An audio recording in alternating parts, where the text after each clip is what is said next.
Here's an important principle here, because what you're saying is important, and we miss one point sometimes, that communication is always a dialogue and not a monologue, right?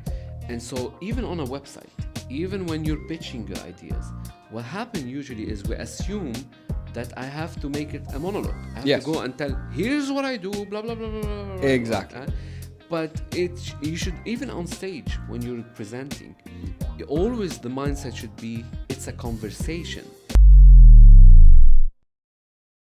Hey guys, welcome to another episode of Hope It Helps, and my guest on the show today is Mr. Leopold Ajami. Leopold, welcome to the show, man. Thank you for having me. Thank you so much for your time. I really appreciate it. So, Leopold, just to give everyone some context, I always like to give context on how I, find my guests. So, Leopold is also part of the Founder Connects community, which is where I first, found out about you. And the timing of this discussion is very timely for me on a personal level because I just started taking a public speaking course, as we discussed. I realized I've been doing this a long time. I've done hundreds of interviews. However, I still felt I could improve, and that's why I went down that path. And honestly, I haven't finished the course, and I still have a long way to go. But even just a couple of tips and tricks and techniques have enabled me, I believe, to deliver my message in a much more cohesive way, which is what I've felt I've struggled to do in general. And you touched on these points we're going to get into a little bit later on why that happens. So guys, Leopold is also an author. He's a teacher of philosophy as well. He has a book called The Ethical Persuasion, which we're going to dive into a little bit later. And he's, of course, a public speaking coach and mentor. But before we get into everything, Leopold, why don't you give all of us a little bit of background about yourself, and we'll take it from there. Well, briefly put, you want to know what I do exactly, right? Sure. So briefly put, I realized something very interesting, which is so many leaders and professionals in the market have high value, high worth, if I can put it this way. However, they're overshadowed, sometimes undervalued. So what I do technically is I help them build their influence. Okay. In other words, the way I like to frame it is I help them design their voice to amplify their worth, right? And the way I help them build their influence is through three different categories that are interconnected. Public speaking, as you said. The second one is ethical persuasion. And the third one is thought leadership, right? So all of these, they come together and integrate, but that's my approach. Okay. So yeah. The intersection of those three areas. Yeah. Because there's so many ways you can influence people, right? You can manipulate people, you can use force and coercion, you can use your titles. We don't want to do that, right? So we want to use communication, want to use persuasion in an ethical way, and you want to create your difference. And that's what thought leadership is all about. Okay, exactly. That's interesting. I've never heard it really from that perspective, that thought leadership is about that specific aspect. Yeah, like if you think about it, a thought leader is someone who is leading by their thought, right? By their ideas. And so if you're saying the same thing that everybody else is saying, you're not a thought leader, you're a repeater of the ideas, right? And so this category is crucial for your brand as a person, for your company, and whatever industry you're in. You want to position yourself as someone who has a new point of view about the world, about the business, about the industry. And that takes work, right? No, How do you shape that? No, absolutely. Thank you for sharing that. It's the first time, because this is a term that I've used and a lot of people I think use nowadays, but we don't have a real definition. I've never asked someone what is a definition of a thought leader, but that what you said resonates a lot with how it would make sense, to me in my mind. Yeah. So on the public speaking side, we're going to dive into lots of different areas. But let's do it. But just to start, so reflecting on my course, and we'll get into it more later, one of the first ahas for me, or things I didn't realize, is your voice is an instrument. Yes. And I've never heard that in my 34 years of living, that there's a way to use your voice. I was familiar with it, or maybe more aware of it in the context of like singing, because I know there's vocal trainers and teaches you how to do different things. but I've never thought of my voice as an instrument. And when I started looking at it from that lens, I'm like, okay, if it's an instrument, then I've been playing it a certain way my whole life. But there's probably a lot more I can do with it. So could you just walk me through, I guess, why are people unaware of that?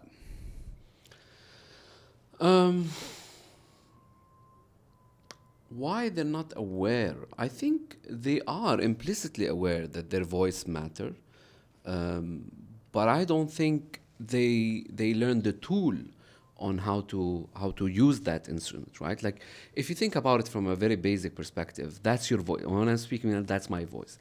But there's much more beyond what you're hearing, right? There's a structure of your ideas. There's the clarity of your ideas, what you're saying, right?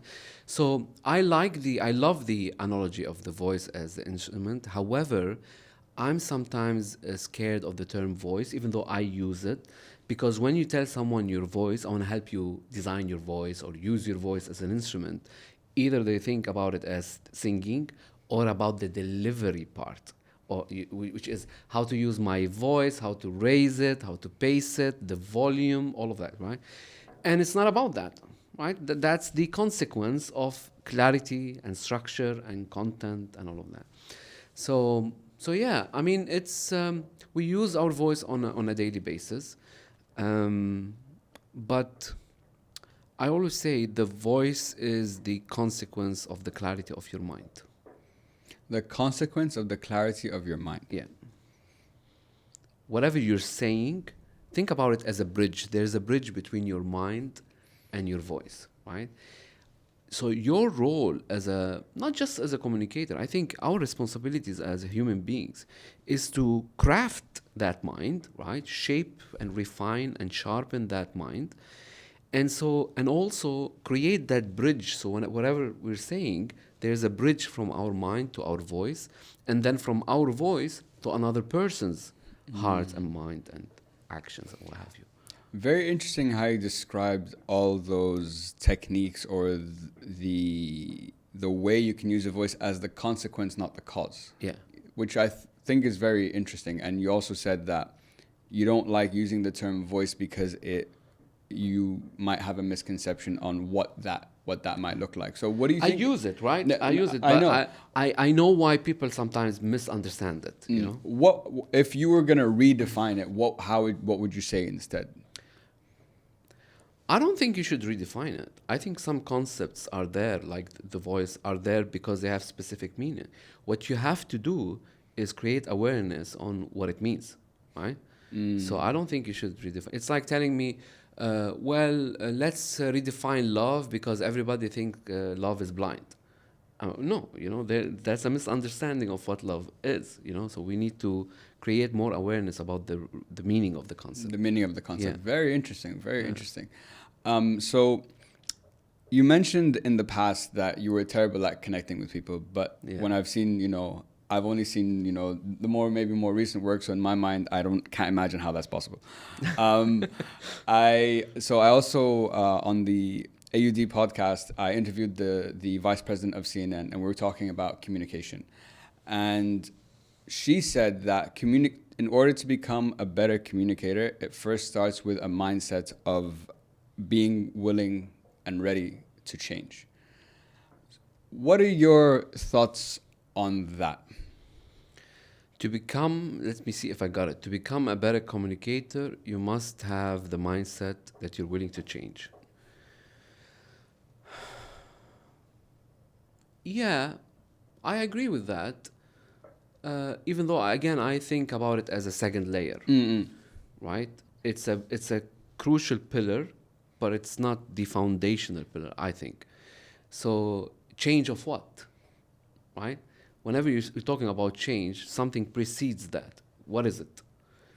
So, and the what is it are your ideas.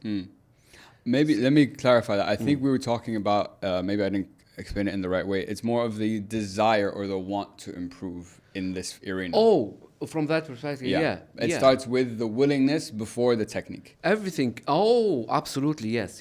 Sorry, maybe I didn't explain that correctly. Yeah. That's You see clarity. There you It's go. crucial.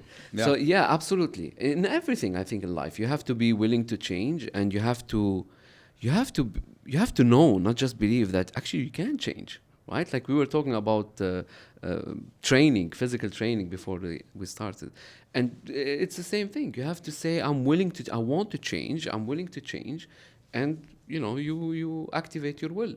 Yeah. So, And so it was in the example or the story you gave of when you were hired to win that specific pitch, and you did win the pitch, but at the cost of the people. Yeah. And coming back to the point on when you thought you were terrible at communicating with people, was that the aha moment that you're like, okay, maybe I'm doing something wrong here? Or was there what catapulted that initial change or awareness for you to begin, this whole journey to where you are today? Yeah, this is very interesting, because here's something I realized. You don't have to fail in order to realize that you need to change something, right? So, for example, in my case, I've discovered that when you learn something new, you're more likely to love the content at the expense of the connection. Okay. I'll give you an example. Please. So when I was studying philosophy, and that's the story I told, my whole world was philosophy. So I was in love with the content. I was in love with the ideas, right? So I failed because of that, because of the knowledge, right? And that's called the, what is it called? The, I forgot the name. I forgot it. There's a technical name for it, right? But the idea is, when you learn something new, you fall in love with the ideas, and then when you meet a new audience, all you want to do is tell them the ideas, tell them what you know, right? From a good heart, you want to share the ideas, but then you're attached to the content. So the secret here is to internalize the content, to make it part of you, so that you can focus on your audience, so that you can connect with them. And you see that everywhere. You see that when someone is presenting, whether it's a boardroom presentation or a stage presentation, what have you, they are so attached to the slides. I have so many clients, they come to me and they're like, I have a PowerPoint presentation, right? Can you help me with it? I'm like, forget about it. That's the first trick, right? So I don't care now what are the slides, I can change, I can iterate. The whole focus for me is about connecting with the audience and making sure they're getting the transformation they are there to achieve. Yeah, that's such a great example, Leopold, because so me on a personal level, I hate slides. I've never been a fan of them. Yeah. I much prefer to speak, and because maybe on a personal level, I believe that's my strongest tool to connect with you or to bring my point across. On the connecting part, you also said that, I love the story when you said you were speaking at a conference once and you felt the energy in the room was a bit down or a bit frustrated because of the previous speaker, and then you purposely fall on stage just to get people's attention, and you said falling doesn't have to mean failing, or there's a difference between falling and failing. And this kind of comes on to the concept of listening, because we all talk about active listening and how that's, if anything, the bedrock of being a good communicator. But what I was been thinking about recently is, if that's such an important tool, if that's something that, can open so many doors for you, why, as we've gone through life, typically, do we not fall into that listening mode and are so trained to be the speaker, not the listener? I've never thought about the why that seems to be our natural, in quotations, default setting. Well, if you think about it, if I tell you now, Khaled, you should become a better listener, the first question to your mind is, nice, how? Right? Like, sure. What's the technique for me to listen? Right? And I don't remember reading anywhere a specific technique to make me a better listener. Yeah, they tell me, like, listen to what they are meaning and not what they are saying, fine. But what is it? What should I do with my mind to focus my attention on listening? Exactly. And when I'm listening, what should I do? Right? Exactly. And so here it goes back to the idea of the voice. Because when you come, for example, on stage, right, or in a room, well, metaphorically, everything around you has a voice, right? Everything around you has a character. I come to this space, I have to study the room, right? I have to study the character of the room. I notice that you're very meticulous on all the objects around you. So I'm sitting in a way so I don't disturb everything, No, right? please be comfortable, by the way. No, it's fine. Help yourself. But what I'm saying is I appreciate it. there's a voice in Sure. objects, in things, in environment, in spaces. And so I think you become a better communicator when you start teaching yourself how to listen to everything around you, how to analyze, okay, why is so meticulous? Why when I enter this room, I feel there's sometimes it's very intuitive, right? You go to a room and you feel there's this bad energy or negative energy, right? And I think the best practice is to try out different techniques. So when you meet someone, what can you try to change that vibe, right?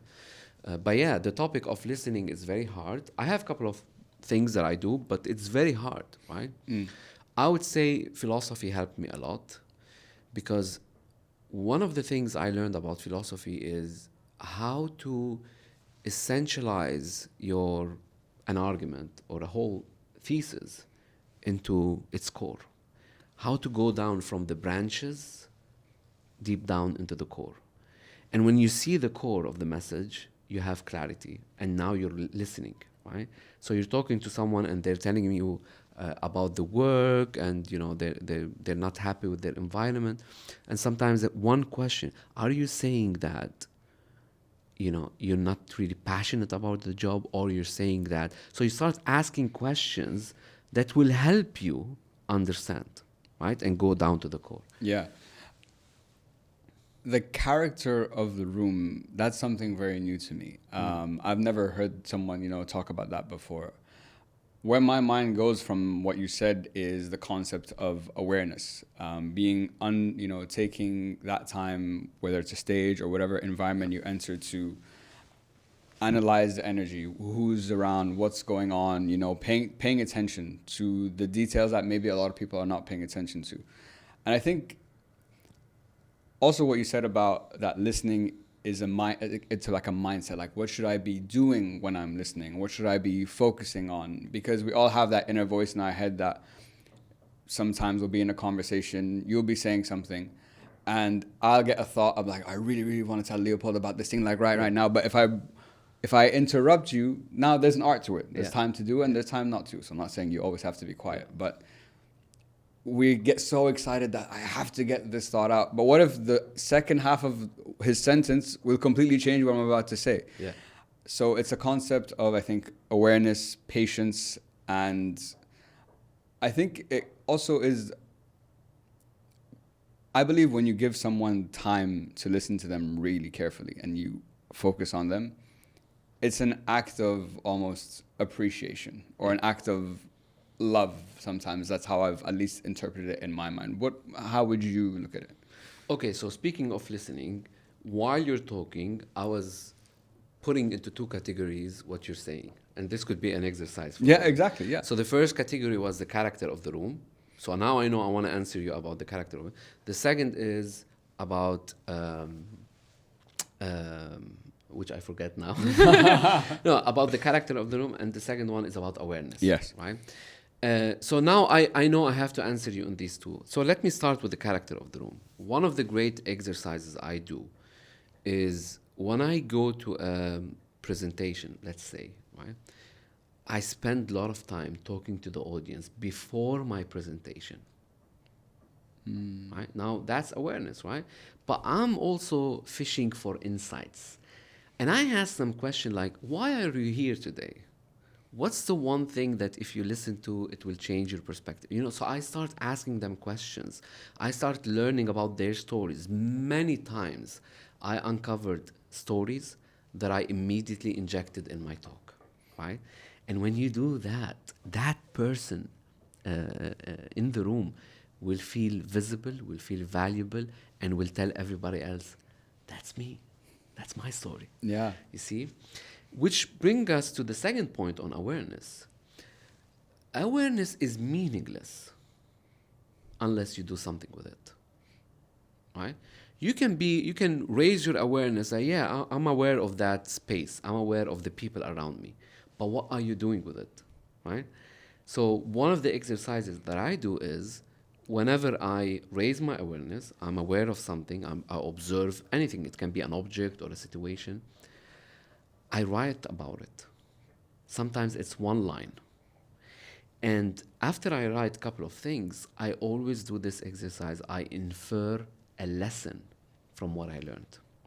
Now that's awareness. Because suddenly you're aware of something, you know somehow what it means or what it feels, and what could be the lesson from it, right? Now, it doesn't have to be perfect. But if you do that on daily basis, 10, 15 minutes, now you're making your awareness intuitive. And that's mastery, right? Absolutely. That's mastery, turning the slow, rational process into a quick, intuitive process. I love that you said awareness is nothing unless you do something with it, which made me relate to the famous saying that knowledge is power, but without action, it's just knowledge. It's just more information that you've gained without taking that action, without putting in that effort, putting in the reps to build that skill, to test your awareness. So let's put it into a power line. Exactly. Awareness demands application. Fantastic. Right? It's so fun. When I was listening to your Founder Connects talk, and the concept of the power line was like the biggest slap in the face I needed, because the reason you'll see one of my struggles, and it happens in every podcast, and this happens in live, is I get so excited and there's so many points I want to bring into what I'm about to say. Even what I'm doing now is a waste of time, but I'm just giving giving context to try to get to the question I'm asking. Which is, by the way, great, especially for a podcast, because we're both we haven't prepared for it, right? Like, we're grappling with the ideas. We need to give context, which is totally fine. No, absolutely. So I'm going to try to keep it structured and move on as we go. So when I listened to your talk, one of the things you said was one of the main reasons people struggle and fail on stage, it's not preparation, but they have, or the content itself, but they haven't really thought through their presentation. And it made me start reflecting on the speaking that I've done over the past year. And I'm taking that example and thinking back and watching back my speech, I could understand the points where I felt very comfortable and the points where I didn't. The last speech I gave, I think, was my best one, because I wrote it, and sometimes it's rare, but sometimes you finish something and you're like, that's fucking good. You know what I mean? Like, that's going to be, I love that feeling. That's going to be good. And then you practice it and so on. So you talked about the light formula, and the light formula is like the antidote to like my issue. I found listening to how you explained it and so on, because it gave me structure of how to, in my mind, of how to like think and prepare. I'm like, okay, it's sequential. This is how it moves. And it creates an overarching narrative. So I want to first start off by asking, how did you come up with that framework? I know you guys have studied a lot from all the best, teachers and speakers across multiple disciplines to create this framework. But how did you come up with it? And what I'm even more curious about, how did it feel when you first started applying it, at the beginning, and like teasing it out and maybe not this and not that? By the way, it's magical. And it's life-changing, because now suddenly I have a product, I have a framework, and I think frameworks are so important, right? If you don't have a framework, it's so hard for you, one, to be a thought leader, but two, to scale it and teach other people. And, so how is a combination of so many things? I learned from the best in the industry. I got mentored by the best. I listened to talks and presentations. And one of the principles that I always had is, anything I learn, I want to analyze it, and I want to try to distill it into a simple idea, right? Like if you think about the power line, it's not something new, right? There's so many people, sometimes they do it without even knowing. Exactly. So what I'm trying to do is just distill it into an educational way, so you can understand it, learn it, and apply it easily, right? But if you look at all the great speeches, like Patrick Henry, right? Give me freedom or give me death. I love that. Simple, but there is a profound message there. So you can distill all his speech into give me freedom or give me death, right? Or I have a dream, or all of these great speeches. So yeah, the light formula is a combination of so many things. I think it's about the triggers. Speaking about the voice, it's the strings that makes the message not just possible, but touch the right emotions, have the right structure in terms of logic, and give you the right credibility. And these are the three principles that Aristotle laid down thousands years ago. Yeah. What I loved about it, Leopold, was it was like, in terms of the framework, it just, I haven't given many speeches, but after listening and finding out about the light formula, I was watching my speech back, and I was like looking at it, I'm like, did it fit in this? And now that I know this, I'm like, damn, I could have used this better here, and I would have done that better there. Again, it's a learning process, so and it's you can okay. use it as a checklist.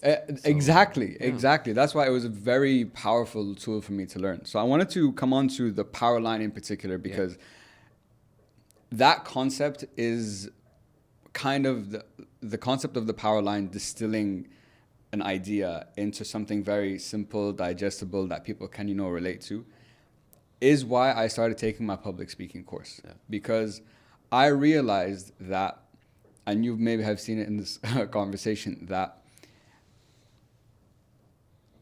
I struggle sometimes, and I've seen it. Let's say someone asked me, hey Khalid, over this past year, what do you do? And I would explain. But every time after I explained it, I'm like, if I start to think, I'm like, if I was the other person, am I convinced? Am I filled with confidence, about this person or so on? I don't know if I'm being too hard on myself or not, but I didn't think so.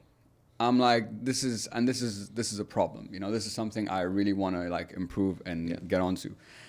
And when you mentioned that why we over-explain sometimes, and this is, I think, my biggest struggle, is we want people to understand. I think I need to give you all this context and information to get my point across. But obviously, there's that famous adage, less is more. Yeah.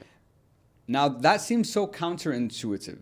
We're trained to, when you're pitching or selling, I speak, or if I'm in a conversation, to say everything I have to say and my value, rather than, sit back and listen, or at least deliver it in a much more clear way. So here's an important principle here, because what you're saying is important, and we miss one point sometimes, that communication is always a dialogue and not a monologue, right? And so even on a website, even when you're pitching your ideas, what happens usually is we assume that I have to make it a monologue. I have to go and tell, here's what I do, blah, blah, blah, blah, blah. Exactly. But you should, even on stage, when you're presenting, always the mindset should be, it's a conversation, which means I'm going to say something and expect curiosity. How exactly do you do that? And so I can build more on it, right? Why? Because the mind cannot tolerate so many ideas. The mind is burning calories when you're speaking and communicating. So I cannot burn a lot. I need it step by step and in short sentences, right? So yeah, if you think about it like a conversation, you say, okay, this is what I do, and have you ever faced that? And you go, oh yeah, I've delivered so many boring presentations. I say, oh yeah, I'm in a leadership position, but I don't think that I'm valued. Well, have you done this? So you start taking them step by step into what you do, right? But now it's tailored for their needs. Exactly. You see? So again, if I'm speaking to someone and I notice that they're interested more in presentations, my offering is not changing, But now I'm tailoring my conversation to their presentation versus if they're not selling or they don't have a voice in the culture or industry, what have you. Yeah. You see, you change it. No, absolutely. You adjust it based on the context of the situation Yeah. or the conversation you're having. Sorry, just one last No, thing. please. What I usually recommend is how can you own somehow a word, right? Like for example, the one word I'm trying to own is influence, right? And there's a backstory behind it. So in your case, I think it's education, right? Yes. So how can you own that word in your space and do something with it? No, absolutely. I love that you said it's a conversation, not a monologue. And not just like a podcast that we're having now, but I've never thought about a speech from that mindset. Yeah. You know, a speech was like, I need to present myself and my information in the best way to this audience to, get a specific reaction or so on. But I never, and this is like an area of thinking or that I'm trying to build on a lot, like critical thinking, trying to think of the other side or trying to think what I've realized, Leopold, in my recent podcast is, because I speak to experts in lots of different fields. Exactly. Because they're the expert, they've already thought about that next question. I haven't. And I'm trying to train myself in life to ask that next question. Not like we said, what is awareness? But like you came and were like, but what do you do with it? See, I feel all the knowledge and value comes in question 2, not question 1. But that's the best exercise ever. That's why I love podcasting, right? I don't think podcasting is for us to, show our skills. And no. It's a way to have a meaningful conversation, and that might help the listeners, right, or the viewers. And so, that's why I think Actually, I did a course once called Supersonic Creativity. It was about conversations. Like, what's the value of conversation? How we can amplify it? How we can learn from it? I think it's a very underrated topic, conversation, and that's the only way you can learn how to ask questions. Of course, 100%. Reflecting on my experience, it's about doing this now for 5 years. When I listen back to my older stuff, I'm like, I cringe and I'm like, oh my God, who would listen to me? And, I would have listened to the way I structured it. I had the conversations nowadays. But on the part of applying it to different situations. So a lot of guests on my podcast, the common themes that have come up recently, and I think you see it being talked about a lot on LinkedIn and like around the world, is storytelling, authenticity, and communication. Those 3 areas seem to be quite in the forefront nowadays. So over my course of my podcast, my friends used to tell me, the closest people used to tell me, is like, Khalid, you're not being yourself. And I would always be like, what do you mean? And they're like, the funnier side, the lighter side, you're funnier, like the goofier side. The rest of your personality isn't there. It's too serious. But a lot of times and my logic at the time was, I'm meeting this person for the first time, so I have to calibrate Khalid to make this person feel as comfortable as possible. And my cousin, who's been a big supporter of the show, not Raja, another one, Mufid, shout out. He told me, he's like, this is not the guest show. This is Khalid's show. And you were bringing a guest, yes, you want to amplify the guest, but this is your show. So that was very difficult feedback to hear. I'm like, okay, how do I bring Khalid while still doing this important area of the hosting, of the podcasting? And I would only say, Leopold, over the last maybe only the last 6 months, have I really started to feel now when I sit in this chair, no matter who I'm speaking to, like I really feel like I'm me, and now I get what they're talking about. The reason I say that, it touches on what you were saying earlier, that different scenarios or different guests bring out a different side of you. But now I think you have to build a certain foundation for yourself of who you are and how you present yourself and how you speak. And then it's about little tweaks here and there, just depending on the situation. But what made the difference that made you more relaxed and more authentic? I think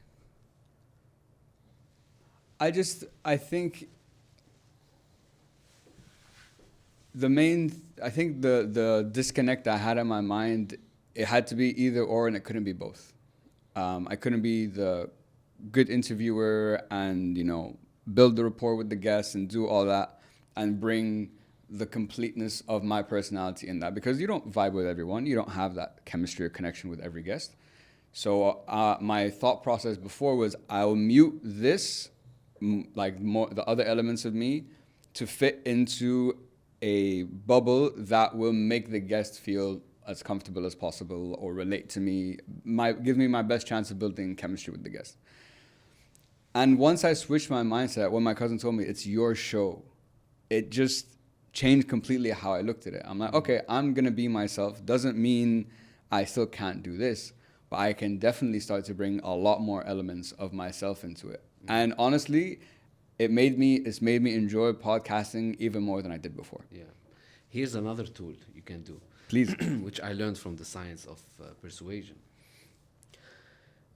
So one of the most powerful principles is the principle of liking, right? So how can you not just be liked by your guest, but how can you find something to like in them, right? So you're bringing Leopold. There's a big difference between researching mechanically and, okay, he worked here and he did that and he's an expert in these topics, let me talk about these topics, and how can I find something to like in Leopold before I meet him? Oh, he talks about the power line. I really like that. Why do I like? And so when you like it, when you find something to like in that person, and they come and you talk about it even before you start recording, now you're more relaxed and you're genuine. That's a real authenticity, because you actually like something about. You may not like everything, but there's something to like about them, and that's why you're inviting them, right? And your job is to make the audience like that thing about them too, right? Yeah. And so that's why we feel relaxed. Well, I really like Khalid. He's into mental health. I really like that. I resonate with that.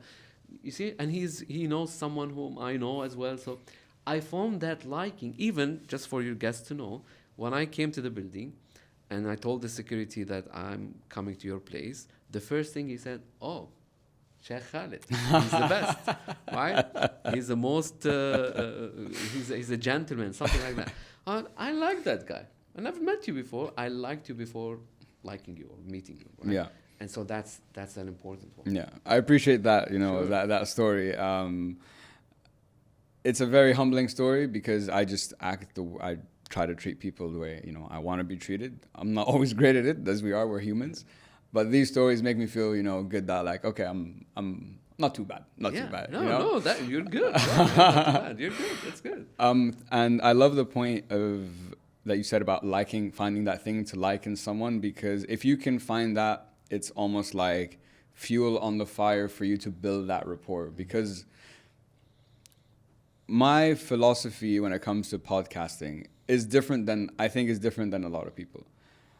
Maybe my thinking is also biased, so I'm also aware of that. I do this. It's okay. I'm gonna try to hold my thoughts, because it wants to go to 10 million places. No, it's fine. Let's go there and bring it. Because we're just about to touch into philosophy, so I'm trying to hold it. Yeah. Before we get into philosophy, let me just round off the public speaking part with this. So through my course, it taught me that, things about public speaking was pace, volume, tonality, pitch and melody, and the pause. Now, and part of the course is practicing. He tells you every day, put the camera on, record yourself for 5 minutes talking about something. And what's interesting, Leopold, to me is even when it's just me in the room, no one's here, and I put that camera on and I try to like speak.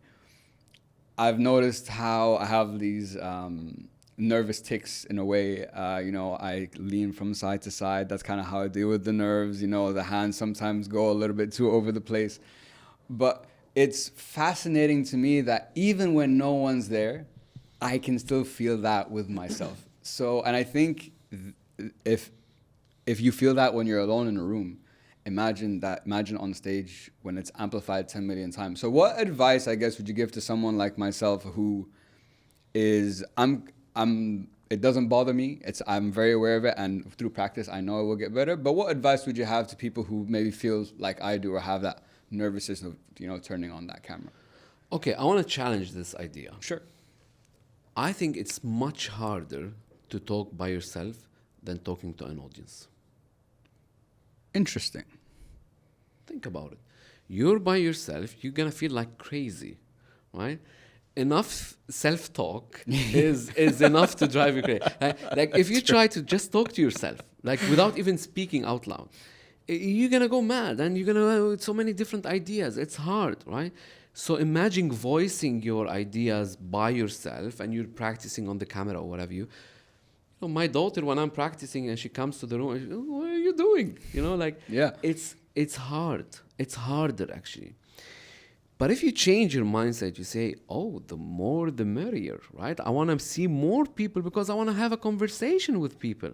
I'm not standing on stage, I'm special and they're looking at me. I'm similar, I'm not special, right? So I'm there to have a conversation with you. Only it's a topic that maybe I have some value to add, but the conversation is a conversation, right? So I think that's the mindset, right? And think about it. We're having a conversation now. You're not afraid. I'm not afraid, right? Like, even if there's a camera, but we're having a conversation. We can have a one-on-one conversation, but it's the same thing when you're talking to 1,000 people. It's a one-on-one conversation. And that's where structuring your ideas comes in, right? Because when you're structuring ideas, you should always tell yourself, I'm not talking to 1 million people. I'm talking to one. Right? Sure, they might have 1,000 faces, but I'm talking to one. And I know that one very much. And I like this one because this one has this pain and this struggle and this aspiration, right? I know exactly everything about everything about that person, and I'm talking to that person. And that's why one of the principles of speaking is speak to one, but look to all. Right? So you're speaking to one person, but you're looking to the audience, and then you're searching for the face that is nodding to you. Yeah. Right? So that's on that part. The other part on public speaking, and again, we all learn in different ways. Yes. But in my experience, I care less about your delivery in the beginning. I don't care how you're using your voice. It means nothing to me if you know how to pace and how to raise your volume. It means nothing if you don't have good structure for your ideas and if you have good content. If you don't know what to say, how you say it will mean nothing. See what I'm saying? So for me, the stages or the delivery stage comes last. Okay. Right? First, learn how to think, how to uncover your story and your message, how to clarify it, and then let's learn how to deliver it. Yeah. See? Man, you just blew my mind with that. That was amazing. My mind's like, like the concept of, first of all, the biggest thing I've taken away so far from our conversation, Leopold, is to think of my communication as a conversation. Yes. And not as a monologue. In a podcast, it's a very familiar setting, so it's easy for me. But to take that concept and expound on it to all different areas of my life, that's a brand new learning that I've never thought of or considered before, because when I look at it through the lens of a conversation, I will think about it completely differently. Yeah. And how I present it. If I can just change the word to be more clear, rather Please. than just conversation, it's a dialogue. Thank you. And the reason why is because if you're on stage, right? If I tell you have a conversation on stage, you know how I'm going to do it. But if I tell you have a dialogue on stage, well, sometimes all you have to do is ask a question that will make your audience reflect. And by them reflecting and nodding, it's an internal dialogue. You see it? So the dialogue doesn't have to be external. You're triggering internal dialogue in their minds for them to resonate with you. Yeah. See? That's fantastic. That's awesome. That's such great advice. I really, really, really appreciate that. And I think that nugget of information could be so useful to so many people.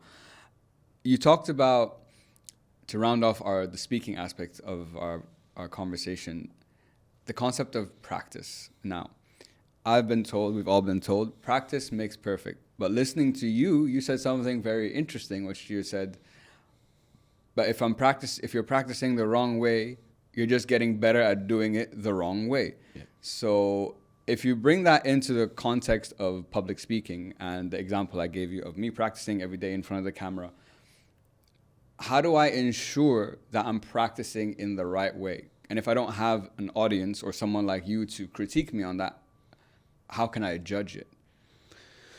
So there are many ideas here. One, never practice your script.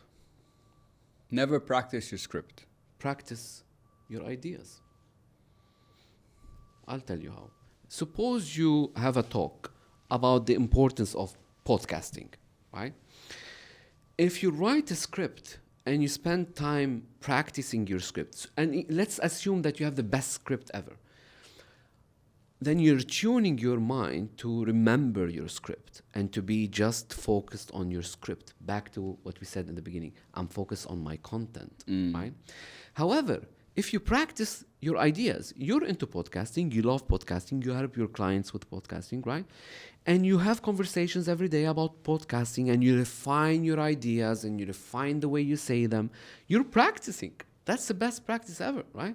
And if you write part of that script and you say, you know what, I'm meeting Leopold today over coffee, and I just want to bring that idea and tell him this story and see if he's going to say, or if he's going to open his Instagram, right? So that's practice. And that is more important than taking your script and memorize it, right? That's the process of internalizing. So never memorize, always internalize, right? Now, let's say, okay, we're doing that as a practice every day, and then you have a script for your presentation, and you're flexible in how you're going to deliver it. Then, yeah, sure, you should practice, but now you have the right structure. You're practicing with the right structure, right? And also here, one of the things you can practice is how you're going to visualize your ideas with your body, with your voice, with your, if you have a joke, how are you going to put it out there, right? And so there's more than just reciting your ideas, and rather than, and actually choreograph your script or your ideas or your speech, you see? Yeah. So for example, if I'm on stage, one of the things that I always do, and I put a couple of times a post about it, I call it study the stage.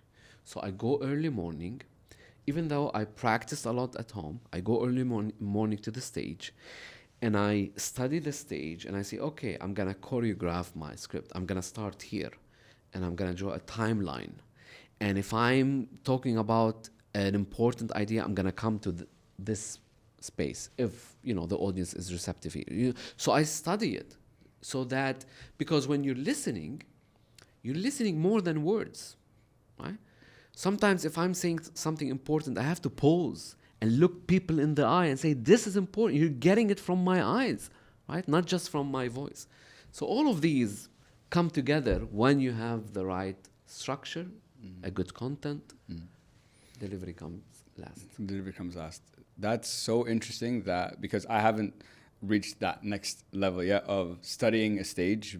I've watched, talks online, and I pay attention to how they move, but even listening to how detailed you are about and how thoughtful you are about, in this part, I want to be here. I want to deliver it right at the front of the stage. Here, I'll, move back a bit. And the concept of speaking to one, not you're speaking to one, but you're looking to all. These are such amazing tips, because it really makes you look at public speaking in a very different way, at least to me. So I hope, the audience is also having these aha moments right here with me as well. Yeah. I'll just say this. Please. For everyone. I don't think we give justice to public speaking because we think about it as public speaking, right? But I always say public speaking is private thinking.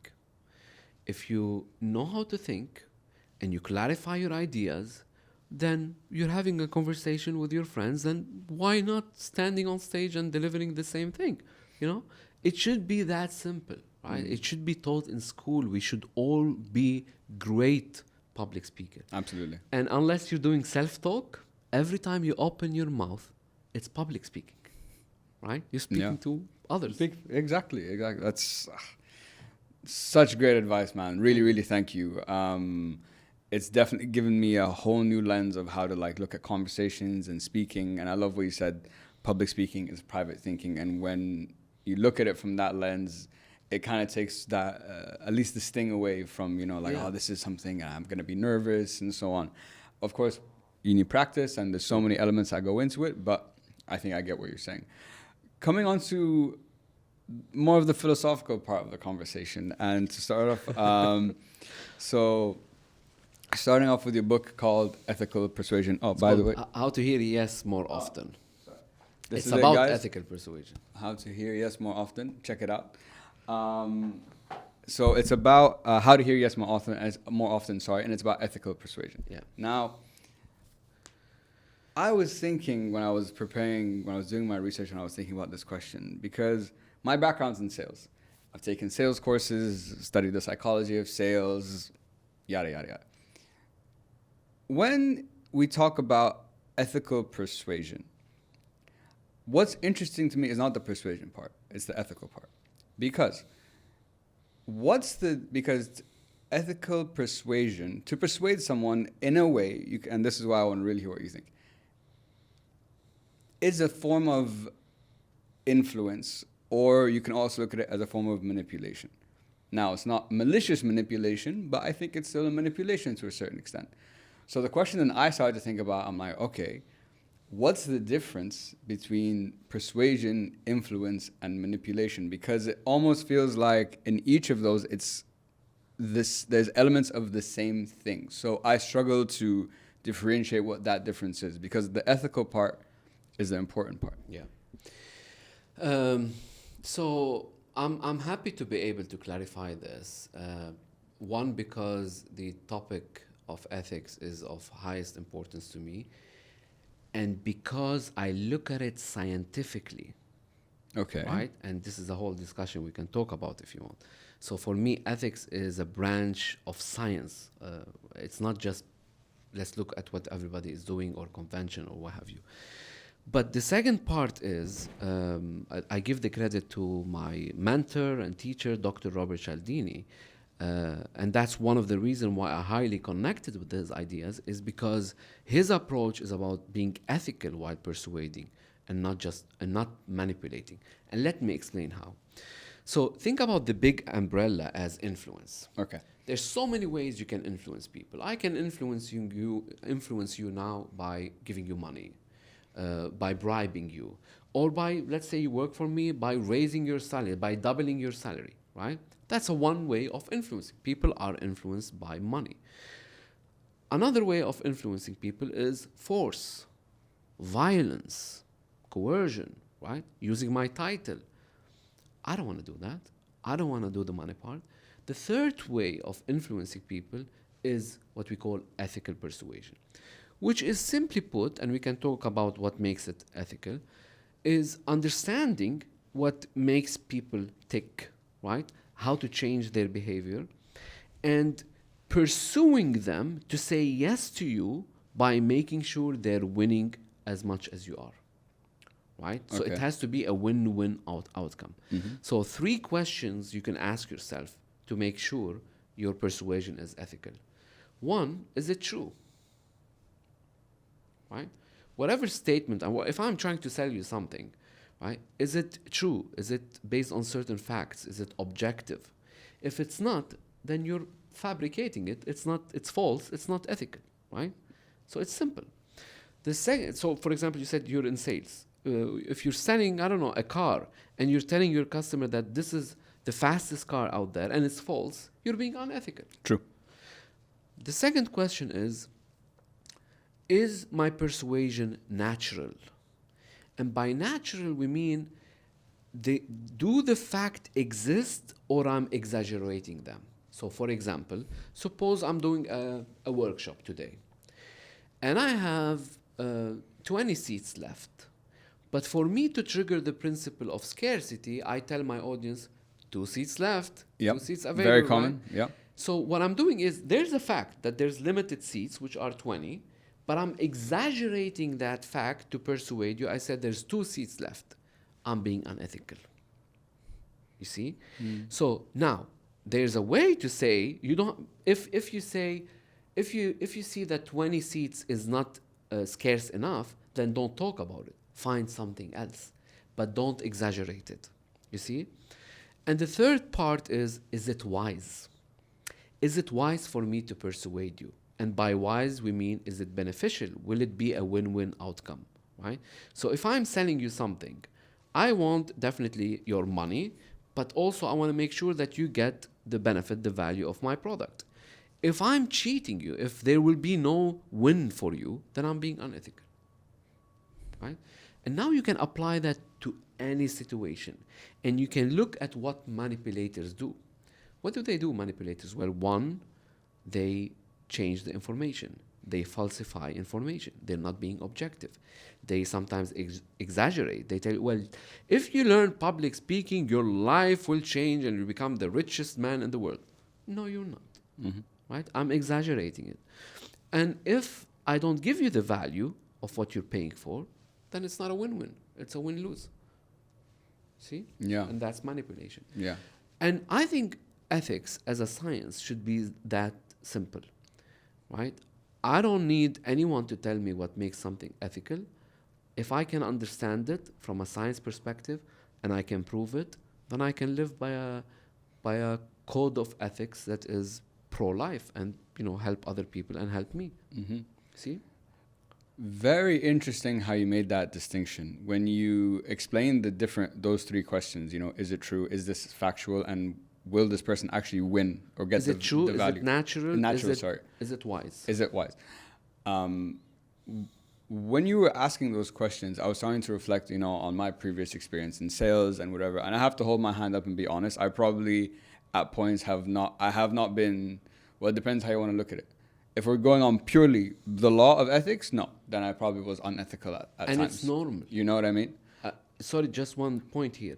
It's normal because if you're not using the right principles properly, it doesn't mean that you're not ethical. It means you don't know it. So, for example, for my workshop, if I said, I'm looking at everybody, how they're acting, I say, okay, 2 seats left.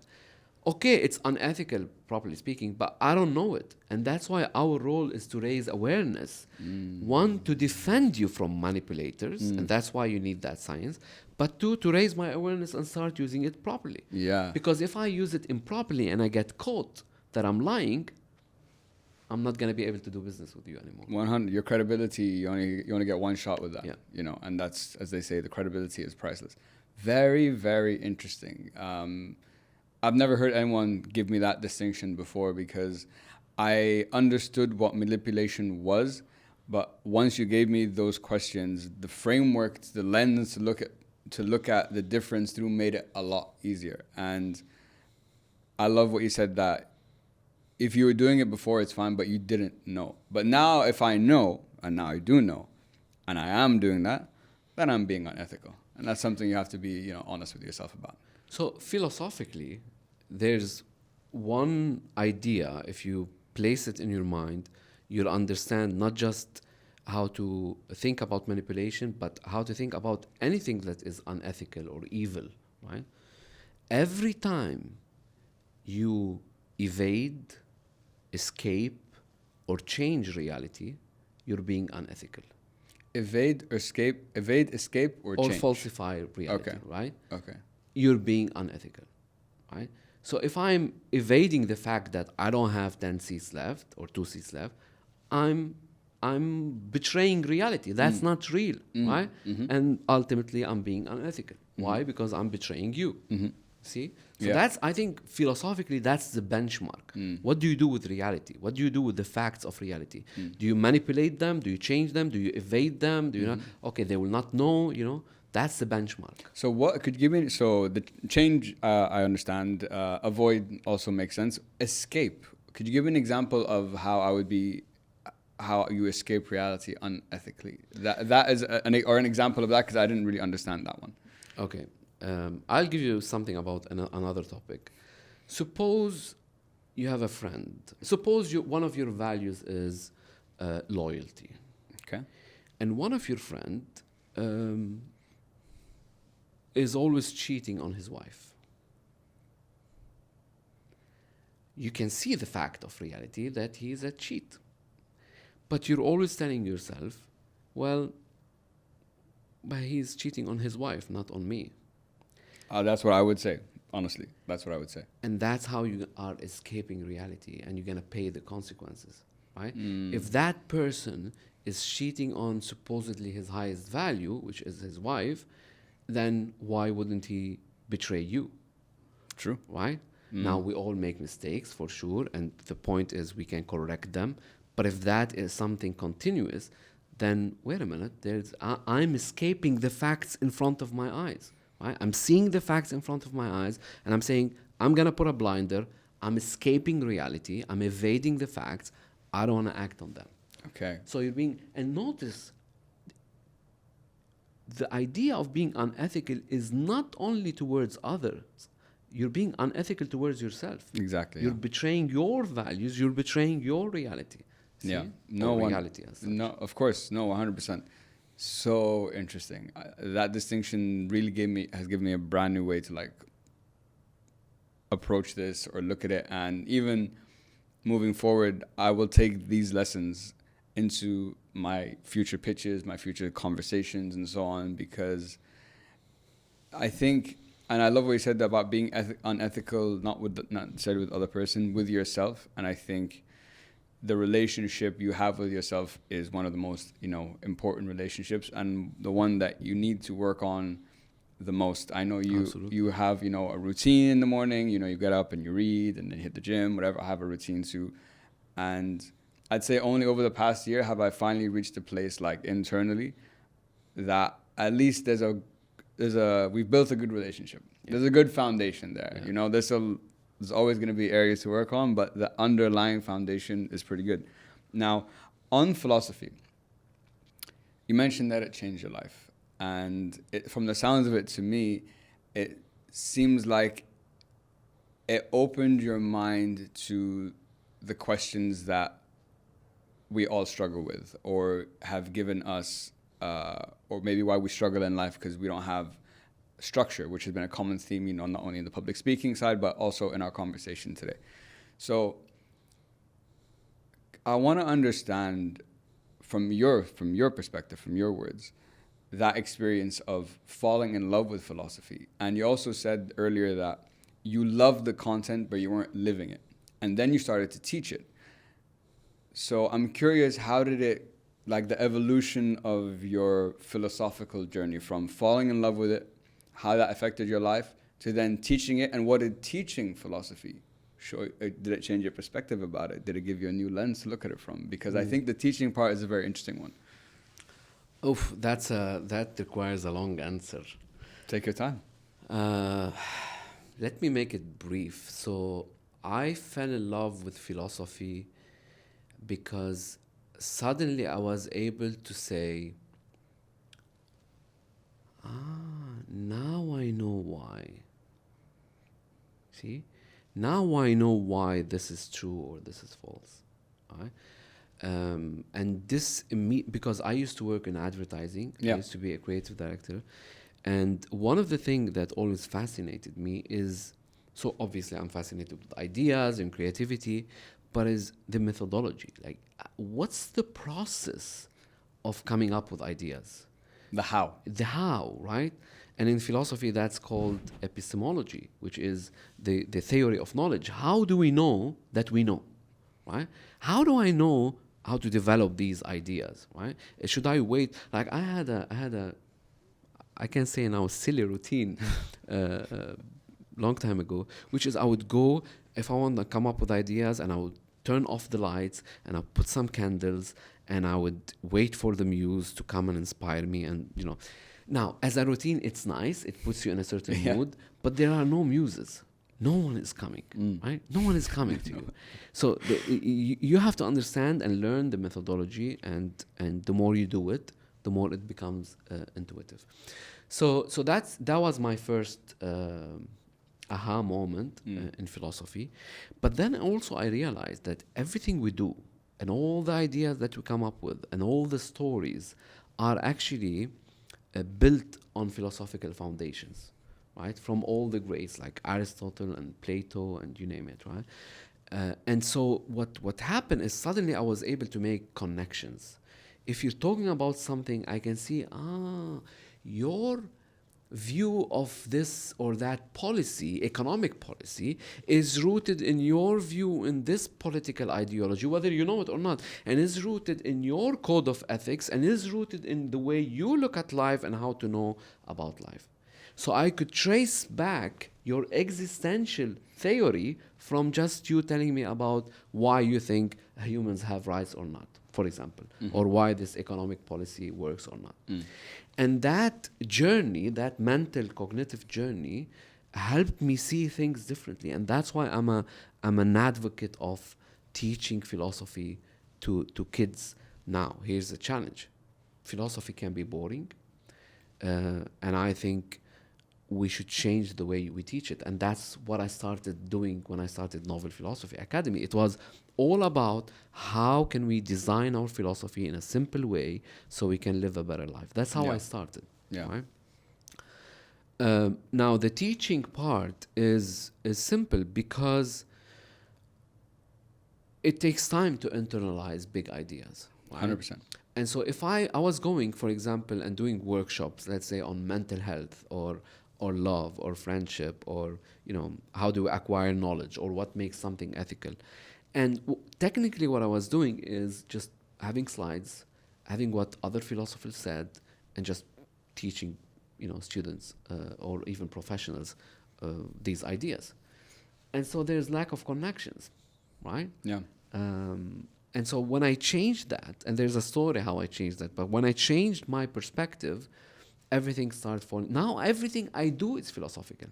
Even when I'm coaching someone to come up with their story, my methodology is philosophical. I help them go down to the root story. And that's how they are able to design unique stories. Yeah. Because they're telling, that's what happened to me. And technically that's my philosophy of life now. Right? You don't have to put it in these words so that you don't complicate it. But that's, and again, what is thought leadership if not philosophical leadership? Right? A great leader is someone, they say, that have vision. Absolutely. But what is that vision? It's a philosophical worldview about how they see the business, right? And the market and the industry. No. So what is really stood out to me from your journey through philosophy is the lens that you're able to look at things now. What I mean by that is the tracing back. You can meet a person, they speak a certain way. This is something that I go through sometimes as well. And this is where I get frustrated sometimes as well, I must say. Yeah. Because, and maybe it's an ego thing, maybe it's an awareness thing. I don't know how to put it into words, and it's something I'm working on. When you see the whole picture, but the other person is so blind to it, it frustrates the hell out of me. I'm because maybe to say the word you should know is a bit unfair, but it bothers me that you don't have the curiosity to know. And me, as someone who can see this picture that you can't see and understand where the emotion's coming from, why this happened, blah, blah, blah. And I have to deal with you, and you haven't, I have to deal with your lack of knowledge and emotion, and it's affecting, now it's going to affect, me negatively. So maybe that's an ego thing. I don't know what it is, but it is something that frustrates me sometimes. Now here's something interesting, which is a method that I changed in me. I don't know if it's the right way or the wrong way, but definitely it's been interesting. So my mind is, when someone is speaking, I take the word as it is and I try to understand what they mean. So for example, and that's how I used to do it before. When you mentioned the word ego, my mind before, a couple of years ago, I would stop and say, wait a minute, what do you mean by ego? Right? And why do you think having an ego is a bad thing? And immediately I picked a fight, right? I might be right, but I picked a fight. What I do now is different, right? Either if there's no, I shouldn't bring it up, I won't bring it up. Or if I think it's important, I stop and I start asking questions. Tell me more. Why do you feel that you have a big ego? What does that mean to you? And often I discover what actually they mean. Yeah. You see, so I changed my methodology. Mm, So before I was, in French we say more cassant, like more aggressive. But now I'm like, no, let me listen, let me ask questions, Yeah. and let me see if my explanation would be of value and would help that person. I could explain to you what is ego, but maybe it won't help you, so why should I do it? You see what I'm saying? Yeah. So Yeah. so that's as I get what you mean though, and I've been going through kind of the process that you're talking about. I want to be like, no, you're wrong, or like it's instinctive, it's there. I don't want to dive into the ego conversation because we can go down a whole rabbit hole. Just an example. I know. I had to pick something. No, I love that you said that. It resonates with me a lot. I wanted to transition onto the concept of reading. Because, I recently heard in a podcast that this guy was talking about how there are people who read 50 books a year, but they don't implement any of it, or they implement very little. And his perspective was, wouldn't it be better to read one book and master it and fully implement that into your life? So then I started to think, because I was just reflecting on like my, past 2 years. I read every day, the implementation comes at different times in different ways. But my perspective to counter his argument is, while I don't disagree with what he's saying, if to master, you're probably right. But I believe, given my experience, that because I continued to read and different things, different, ideas, it gives me more opportunities to learn different things that have come together in my life at, different times. So I'm curious for you, which side would you fall on? I guess my perspective, or do you think, is his the one that you think resonates with you more? I think there's a combination here. I think it's a false dichotomy to say either read one book for a whole year and master it, or multiple books and master of none. One, because wait a minute, how do I know which book should I master? Right? It's like finding your passion. Go find your passion in life. Okay, but I had no interest in life. I haven't tried so many things. How will I find my passion? Right? So you need to try this and that to know, this what ticks with me. So same with readings. You need to read a lot in order to reach a topic that you say, there's something, I'm really interested in this. And you start investigating it, right? And mastering it maybe. So I think the combination is good. However, what you said is beautiful and is so powerful. I call it integration. And I think if you ask me, I usually don't say it because it needs explanation. But if you ask me what the future looks like, what's the one skill you need for the future, I would say integrate or integration. And it's this, and that goes back to my hero, Leonardo da Vinci. He's the master of that.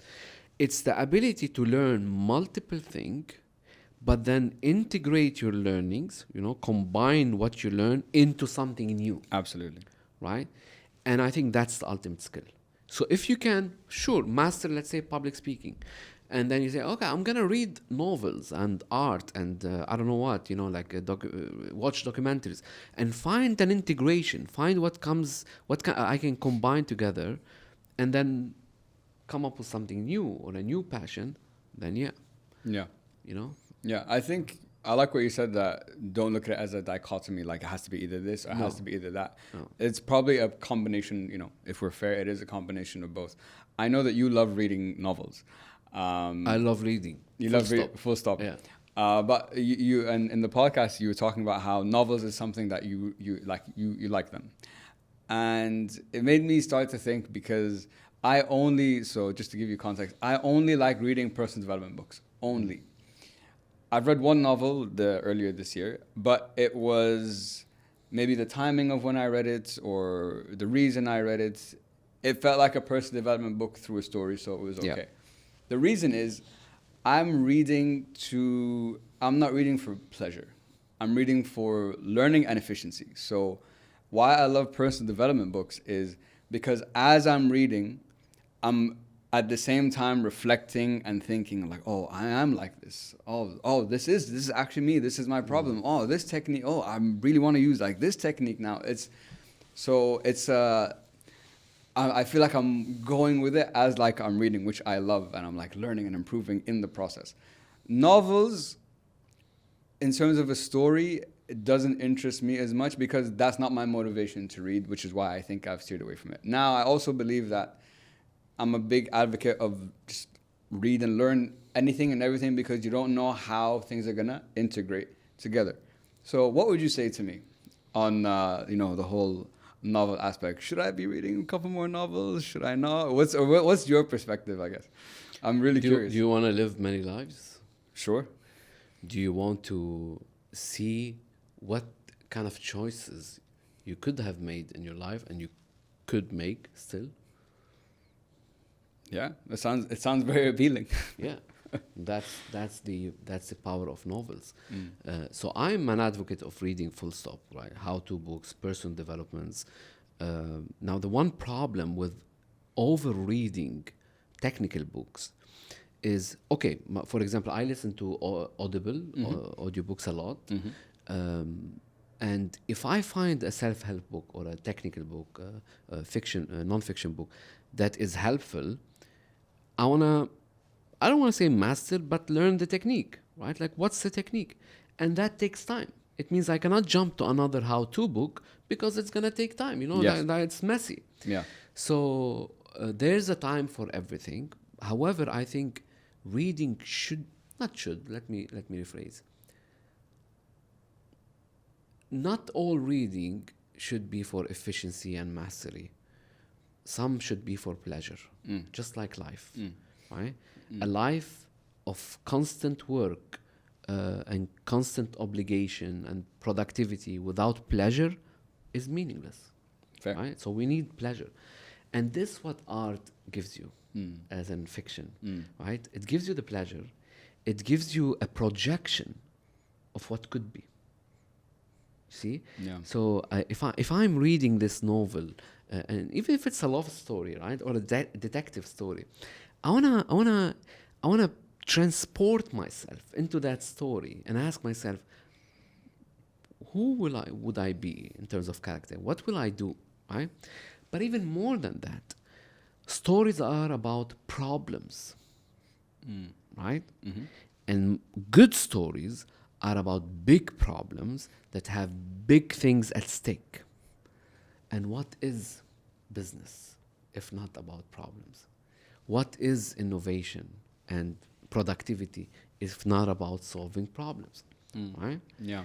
So stories allow you to innovate because now you're stealing somehow, someone else's life, and you're learning about their values and their problems, even if they are fairy problems, right? But there's a beautiful quote. I forgot his name. He said, "Fairy tales are more than true, not because they tell us that dragon exists, but because they tell us that dragon can be beaten."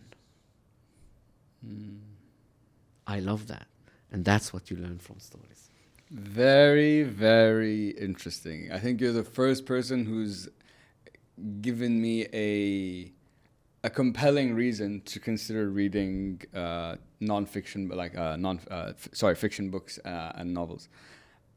And I love how you translated it into the business world. And before we get into the business side for a sec, one thing I've learned through my experience, Leopold, over this past year is the time element of implementation.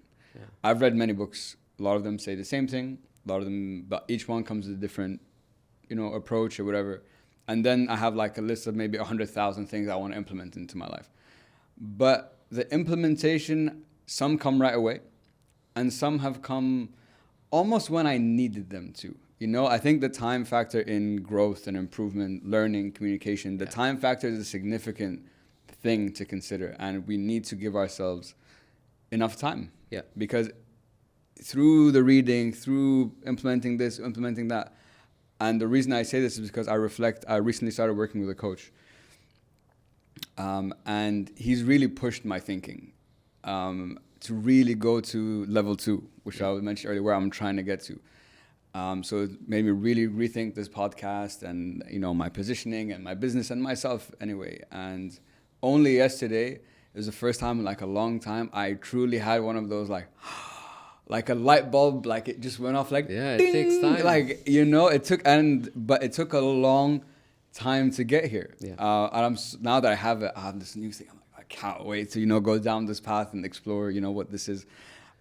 Translating it into business. Can I just say something Please. quick here? I want to give you another motivation why stories are important for you. Please. You're a podcaster. Yes. Right? So, wait. Stories are about heroes and villains and guides, right? Mm-hmm. And you're a podcaster. So, if you think about yourself, your guest should be positioned as the hero. Yes, right? exactly. And you are the guide to your audience. Now, you're not the guide for the hero because you're not doing any business or coaching together. You're just listening to their stories, right? So supposedly I'm the hero of your story. You are. Which we all are, the heroes of our story, but you're my guide and you're helping your audience, right, understand my ideas better. And so I can explain to you technically like that, but unless you go, forget books, unless you go and watch Lord of the Rings, you'll never understand that, right? True. You'll never see why Gandalf had to tell Frodo, you go and destroy the ring, right? Why Gandalf never told Frodo where to find this or that path, right? Mm-hmm. He just told him, this is a mission, go and find it. Right? Yeah. For example. And so that's why we need fiction. That's why we need art. That's why we need stories. Thank you for that link. I never looked at my podcast as, a story in a way, but listening to you, it is what I'm, trying to do. I'm I'm the narrator to the audience of my guest's story. Yeah. And we are learning and experiencing that story together. First time ever. That's really... You're okay. fishing for these nuggets Exactly, because, someone out there might use this one thing. To change everything. Yeah. Absolutely, man. Just to round off our conversation, Leopold, Sure. I have just a couple more questions for you. One thing you said on the last podcast was like a very in my head, I'm like, whoa, okay, this is new. And you said that if you start a business that does the same thing as everybody else, you're not an entrepreneur. Entrepreneurs put novelty at stake, someone who's doing something new or challenging a problem that they don't think they have. And novelty seems to be the key differentiating factor. So I'd love to dive deeper into this. And I'm going to play devil's advocate for a second. First, I want to understand a deeper meaning of what you mean by novelty. And if that is, from your perspective, is the definition of an entrepreneur, but if there's no market or no result for that novelty, is it worth still pursuing? Yeah, so by novelty here, I mean the creation of a new idea, a new value, either for an existing problem, so you're solving it in a new way, or for a new problem that you never thought you had. Okay. Right? Okay. To give you an example, transportation is not a new problem. I get a cab to go from point A to point B, for example, right? But what Uber did is created a new solutions, right? Okay. A new way to use taxi. Gotcha. Right? Netflix, however, you never had a problem. You never woke up and say, oh, I have to wait for my show today at 7 p.m. That scheduling was never in your mind. Mm-hmm. But what Netflix did is they said, oh, wait a minute, do you really want to live like scheduling an appointment to watch your favorite show? Oh, no. We can create this. We can watch it anytime and more. You can binge watch it. So I never woke up thinking that that's a problem until Netflix made it so. Got you. You see? And that's what makes you properly an entrepreneur. Now, that I always want to make sure here just to say that this is not to say that business owners are of less value. Of course. No, it's a different category. Absolutely. You know? Yeah. Yeah. But it's the examples you gave are crystal, in my mind, make it crystal clear on the distinction or the difference. And one more thing on that, on novelty, because novelty doesn't have to be, ultimately it's the creation of a new market or a new category. However, it doesn't have to be all the time. And one of my clients, when he heard me saying that, he's like, okay, wait a minute. My business is like everybody else. So how can I become an entrepreneur? I said, you can do that in your offering, right? So you might be offering the same thing as everybody else, but the moment you create a new package for that offer, it's positioned as a new solution for that same problem. So you can become more entrepreneurship. Gotcha. Right? Gotcha. Same gotcha. thing if you work for a company. You can have an entrepreneurship mindset in how you approach things. Yeah. You know? That makes a lot of sense. Thank you for that clarity, because it was the first time I've heard someone look at it from that lens. But now listening to your explanation, I get exactly what you mean and what you're talking about. And it's coming from the word. I think the French is entreprendre or something like that. And it means going on a venture, on a journey. A journey of what?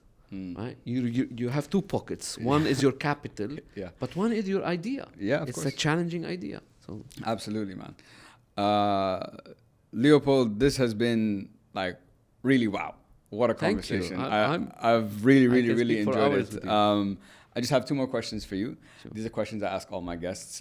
Looking back at your life, either personally or professionally, when I ask you the question, what are you most proud of for yourself? What would you say?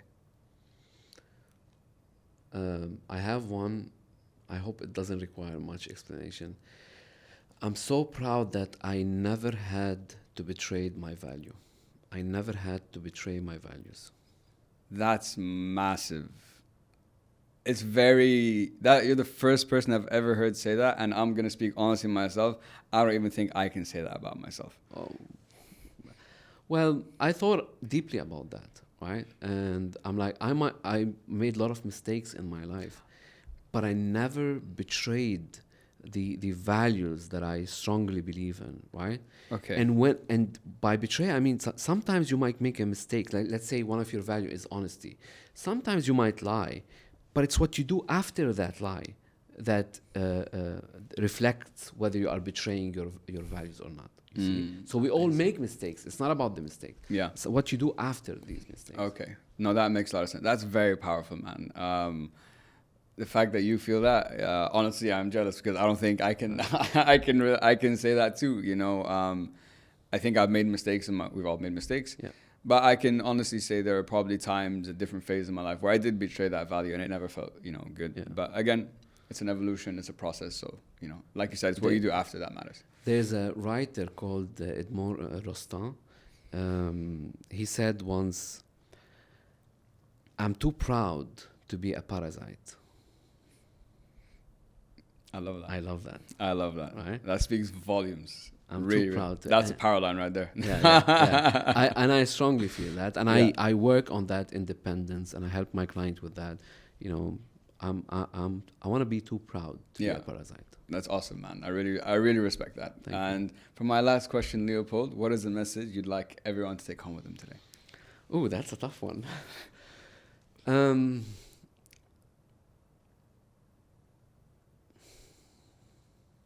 I need to think about that. One message. Should it be on communication or...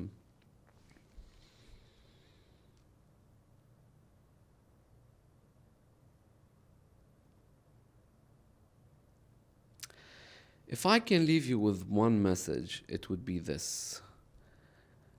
Find your treasure in the trivial.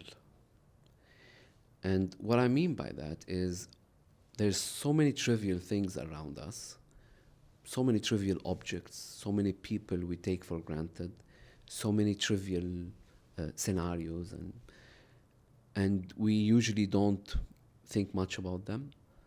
But I've come to realize that you can find a treasure trove of stories in these trivial moments, in this small laughter, in this small play with your child, in this small thank you from someone. And you can turn that into stories worth sharing. What a beautiful way to end the podcast, man. I love that message. Like you said, there's a lot of trivial things. And I think this touches on, the concept of passion. It's not about finding that one passion. You can be passionate about many things. And I've heard the phrase, finding the passion in what you do. Yeah. And I think that's kind of what you're touching on there as well. Leopold, man, this has been, you know, I would lock you in this room forever if I, Me too, if man. I I'm could, enjoying you this. know, I'm to enjoying get this. in. I could deep dive with you on so many things. Like I had to condense it into, you know, a podcast format. But there's so many other things. And thank I you wanna for not dive in. sticking to whatever research you made. You were, uncovering things from me. So I love that. It shows your expertise. Thank you, man. I appreciate that. I want to say really thank you so much for your time today, for coming on the show, for the work you do to help people become better communicators. I think that's such an important skill. It's a skill that will open up so many doors for people that I don't think they really realize it until once you open that key. Yeah. And you know, you have a great guide like yourself taking you through that. I think there's a lot that it can do for you, and for your perspective on philosophy and entrepreneurship is just very refreshing. And these are the kind of conversations I love and why I do this. So I just wanted to say thank you so much. Thank you. I really appreciate it, man. If anyone want to reach out with you, work with you, connect with you, what's the best place to get in touch? Yeah, either on my LinkedIn, Leopold Ajami, or just novelphilosophy.academy. You can see my courses there, and you can just schedule a call with me anytime. Perfect. We'll make sure to put that in the show notes. Guys, as always, thank you so much for listening. Please make sure to like, share, follow, and subscribe to the podcast. I Hope It Helps Pod on all channels. And as always, guys, hope it helps. Peace. Yes, sir. That was cool. And that's another episode in the bag, guys. Thank you so much for tuning in. I really appreciate it. All I'm trying to do is give back with this podcast. So if you walked away from this episode having learned something new, gained a new perspective, or you simply just enjoyed the episode, that means I've done my job. If you could please do me the small favor of hitting that subscribe button, it would really mean the world to me and would help me build the show and build the channel. And that's all I ask. Stay tuned for a lot more conversations, new topics, more exciting guests. But until then, and until next time, guys, hope it helps. Peace.